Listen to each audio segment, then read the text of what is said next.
अरे मुस्लिमों से दोस्ती ना करना, ये कहाँ किसी के सगे होते हैं। इनको तो बचपन से ही नफरत सिखाई जाती है। ये जो मुस्लिम होते हैं ना, ये बड़े लीगी होते हैं, बड़े कट्टर होते हैं। ये कभी हिंदुओं का भला नहीं सोचते। ये जितनी बातें मैंने बोली, ये सब आपने अपने रिश्तेदारों से, दोस्तों से, मोहल्ले वालों से जरूर सुनी होंगी। और जब पहलगाम हमला हुआ उसके बाद तो सुन ही रहे हैं। ये बात बिल्कुल सच है कि पहलगाम में आतंकियों ने धर्म कन्फर्म करके मारा, लेकिन यह भी सच है कि वहां एक मुसलमान की भी मौत हुई। ये सच है कि कलमा पढ़वा कर धर्म चेक किया गया, लेकिन यह भी सच है कि एक मुसलमान उन आतंकियों से भिड़ गया था, उनकी बंदूक छीनने की कोशिश कर रहा था। जी हाँ, ये सच है कि कपड़े उतरवाए गए, उसके बाद मारा गया। लेकिन यह भी सच है कि अनंतनाग के जीएमसी अस्पताल में डॉक्टर रुखसाना की टीम 3 दिन से अस्पताल छोड़कर घर नहीं गई। सभी घायलों को जान लगाकर जिंदा बचाया। इन तमाम सच के बीच में एक बात जो पीछे छूटी जा रही है दोस्तों, उस पर भी बात करना बेहद जरूरी है। जब चारों तरफ शोर था, चीख पुकार, मातम था, तब कुछ चेहरे थे जो अंधियारे में उम्मीद बने, जिन्होंने इंसानियत दिखाई। पहलगाम हमले में आतंकियों से भिड़ने वाले सैयद आदिल हुसैन शाह ने अपने मां से वादा किया था कि नया घर दिलाऊंगा, लेकिन अब वो वादा कभी पूरा नहीं होगा। आदिल के पास ये ऑप्शन था कि वो वहां अपना धर्म बताते और चुपचाप निकल जाते, लेकिन आदिल ने ऐसा नहीं किया। आदिल लोगों को घोड़े पर बिठाकर वादियों की सैर करवाता था। हर रोज 300 से 500 रुपए बचा लेता था। और दोस्तों, वो अपने परिवार का इकलौता कमाने वाला था। अब वो कभी अपने घर नहीं आएगा। क्या पड़ी थी आदिल को? क्यों वो भिड़ गया आतंकियों से? ये मुस्लिम तो भरोसेमंद होते नहीं है ना, चुपचाप निकल जाता वहां से। जानते हैं कि वो क्यों लड़ गया? क्योंकि आदिल ने इंसानियत को चुना। उसे पता था कि अगर वो इन आतंकियों से भिड़ेगा तो जिंदा नहीं रहेगा। फिर भी वो लड़ा। जिंदा नहीं रहेगा तो अम्मी, अब्बू और छोटी बहन का ख्याल कौन रखेगा?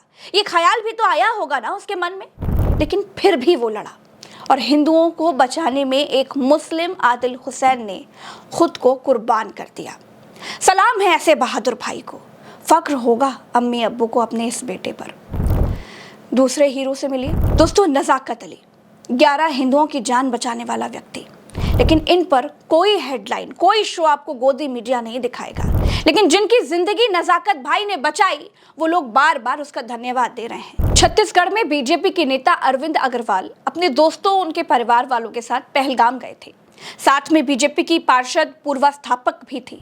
इन सभी लोगों को करीब 1 घंटे तक पहाड़ी रास्तों से लेकर श्रीनगर तक सुरक्षित पहुंचा देता है नजाकत अली। क्या एक बार भी नजाकत को अपना या फिर अपने परिवार का ख्याल नहीं आया होगा? बिल्कुल आया होगा दोस्तों। लेकिन नजाकत ने अपनी और अपने परिवार की परवाह नहीं की। 11 लोगों को उसने नई जिंदगी दे दी। अरविंद अग्रवाल ने अपने फेसबुक पोस्ट पर क्या लिखा, सुनिए। आपने अपनी जान दांव में लगाकर हमारी जान बचाई। हम नजाकत भाई का एहसान कभी नहीं चुका पाएंगे।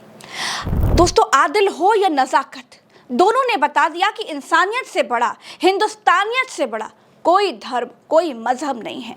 और नफरती सोच वालों को भी आईना दिखा दिया। दोस्तों, इसी हमले के दौरान एक शख्स और था जो लोगों की मदद कर रहा था। उसका नाम है माजिद। माजिद खान पहलगाम के रहने वाले हैं, ड्राइवर हैं और लोकल गाइड हैं। सुरेश महाराष्ट्र के धाराशिव से अपने परिवार और दोस्तों के साथ पहलगाम घूमने आए हुए थे। इन लोगों ने गाड़ी बुक की, गाड़ी चल पड़ी। बाईसरन घाटी की ओर जा रही थी गाड़ी। 3 से 4 किलोमीटर का सफर बचा हुआ था। माजिद अचानक गाड़ी रोक देते हैं और कहते हैं कि कुछ तो गड़बड़ है, हमें यहीं पर सफर खत्म करके वापस जाना होगा। जब गाड़ी वापस जा रही थी तो रास्ते में सुरेश और उनके परिवार वालों को कुछ एम्बुलेंस और सेना की गाड़ियां दिखाई दी।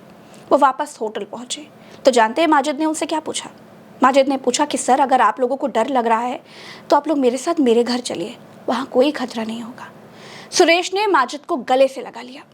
दोस्तों, जिन लोगों के बारे में आपको बताया गया कि वो सब मुस्लिम हैं, इस्लाम को मानने वाले हैं, नमाज पढ़ने वाले हैं, अल्लाह पर भरोसा रखने वाले हैं, वो जिनको हिकारत की नज़रों से देखा जाता है, जिनको ना जाने क्या क्या कहा जाता है, जिनका नाम जोड़कर न जाने कैसे कैसे नारे लगाए जाते हैं, आज उन्हीं मुसलमानों की वजह से हिंदू जिंदा है। अगर वो अपने घर पहुंचा है तो वो उन्हीं की वजह से, आज उन्हीं मुसलमानों की वजह से हिंदुस्तानियत जिंदा है। इसीलिए कहती हूँ दोस्तों, सियासी लोगों के चक्कर में पड़कर कोई धारणा मत बनाइए। आक्रोश में मत आइए। राम और रहीम को बांटने की कोशिश करने वालों तक ये वीडियो ज़रूर पहुंचाइएगा। ये आपकी जिम्मेदारी है ताकि हर कोई समझ सके कि हिंदुस्तान में ऐसी नापाक साजिशें कभी कामयाब नहीं हो सकती। जय हिंद, जय हिंदुस्तान। नमस्कार।